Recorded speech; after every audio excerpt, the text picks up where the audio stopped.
일제강점기, 정말 모두가 고통받던 시절이었죠. 그런데 바로 그 시대에 자신이 가르치던 학생들을 전쟁터, 그러니까 죽음의 장소로 내몬 한국인 지식인들이 있었습니다.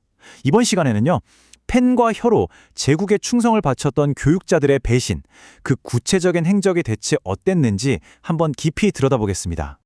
자, 이들의 행동을 제대로 이해하려면요, 먼저 몇 가지를 짚어봐야 합니다. 애초에 지식인은 어떤 역할을 해야 하는 걸까요?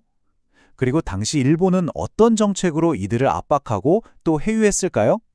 이런 질문들을 따라서 그들의 선전활동, 학생동원, 그리고 해방 이후의 정말 역설적인 현실까지 차근차근 살펴보겠습니다. 네, 그럼 우선 기준점부터 세워보죠. 특히 위기의 시대에 우리가 지식인이라고 부르는 사람들의 근본적인 의무는 대체 뭘까요? 학자 일령이는 이렇게 말합니다. 진정한 지식인은 사회에 책임이 있다. 그리고 눈앞의 현실을 외면하는 것, 그게 바로 배신이라고요. 아주 단호하죠?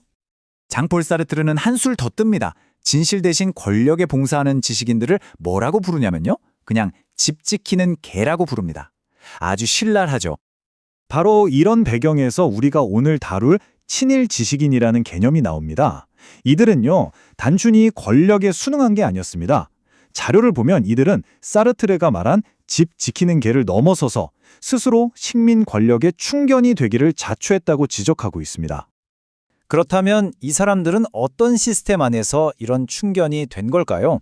이들의 행동을 가능하게 한 일본의 공식 정책은 과연 무엇이었는지 지금부터 한번 살펴보겠습니다.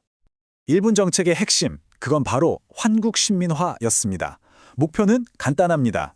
조선인의 정체성을 완전히 지우고 일본 천황에게 절대적으로 충성하는 사람으로 만드는 거였죠. 학교에서는 당연히 우리말 대신 일본어를 써야 했고 학생들은 매일 아침 일본 왕궁 쪽을 향해 절까지 해야 했습니다. 자, 여기서 진짜 주목해야 할 부분이 있습니다. 바로 교육 정책이 군사적인 필요와 어떻게 완벽하게 맞물려 돌아갔는가 하는 점입니다. 보세요. 1938년 일본어 교육을 강화하고 지원병제를 도입하죠. 그리고 1943년 아예 한국어 과목을 없애버리고 전면 직명제를 실시합니다. 교육이 전쟁 동원을 위한 완벽한 도구로 쓰인 거죠. 자, 이런 정책이 자리를 잡으니까 이제 지식인들이 동원됩니다. 이 정책의 가장 열렬한 옹호자가 되어달라는 요구를 받은 거죠.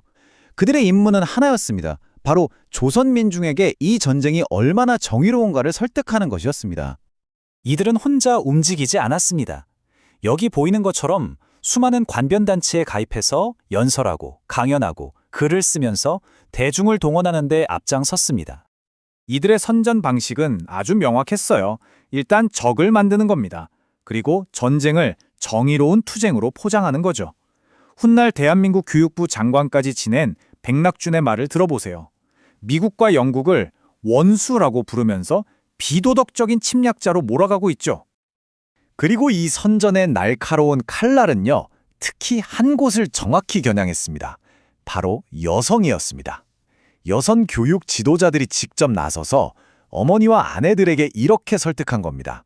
당신의 아들, 당신의 남편을 전쟁터로 보내는 것이야말로 가장 고귀한 의무라고요.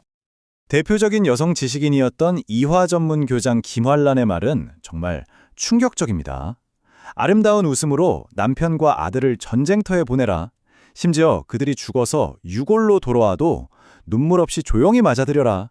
이게 바로 애국심의 궁극적인 표현이라고 주장했던 겁니다. 이런 심리적 압박은 여기서 정말 극에 달합니다. 대상면 교장은 어머니들에게 뭐라고까지 하냐면요. 21살까지만 내 아들이라고 생각해라. 그러니까 자식과의 정서적인 유대를 아예 끊어버리고 아들을 그냥 국가의 소유물로 여기라고 말한 겁니다.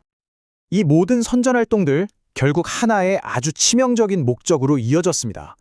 그건 바로 자신들이 직접 가르치는 학생들을 전쟁터로 보내는 것이었습니다. 1943년에 학도 지원병제가 공포되자 이 교육자들은 말 그대로 총력전을 펼칩니다. 주요 교육기관의 설립자였던 김성수는 학생들에게 이렇게 말합니다. 너희들의 희생은 헛되지 않다. 너희가 죽어야 이 나라가 황국으로서의 자격을 갖추게 된다. 학생들의 죽음을 국가적 영광을 위한 대가로 포장한 거죠. 김환란은 한 발 더 나아가서 학생들의 수치심과 감정을 자극합니다. 죽음이 무서워서 못 나가냐? 그런 청년이 있다면 정말 슬픈 일이다. 라면서요. 최전선에 지원하기를 망설이는 학생이 있다면 그 용기를 문제 삼으면서 몰아붙였던 겁니다.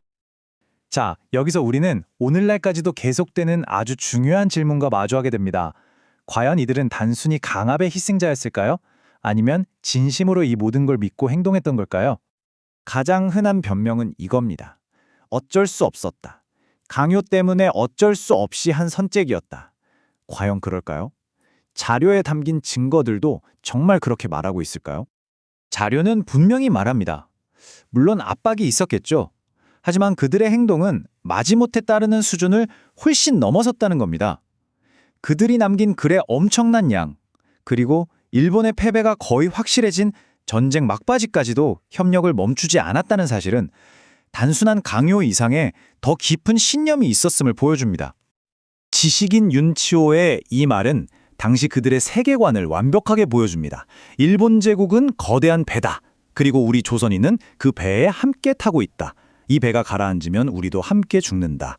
조선의 운명이 일본 제국과 하나라고 굳게 믿었던 거죠. 그렇다면 그 거대한 배가 결국 가라앉은 후에 무슨 일이 일어났을까요? 아마 이 이야기에서 가장 충격적인 부분이 아닐까 싶습니다. 해방이 됐습니다. 그러면 당연히 책임을 물어야 하잖아요? 그런데 사실상 아무도 책임을 지지 않았습니다. 오히려 정반대의 일이 벌어졌죠. 가장 목소리 높여 전쟁을 부추겼던 바로 그 인물들이 놀랍게도 새로 생긴 대한민국 사회의 핵심 지도층이 됩니다. 한번 보세요. 대학 총장, 장관, 심지어는 부통령까지. 정말 믿기 힘든 일이죠. 그들의 과거는 아주 편리하게 재해석됐습니다. 친일 협력의 기록은 교육의 선구자라는 새로운 이야기로 슬그머니 덮였죠.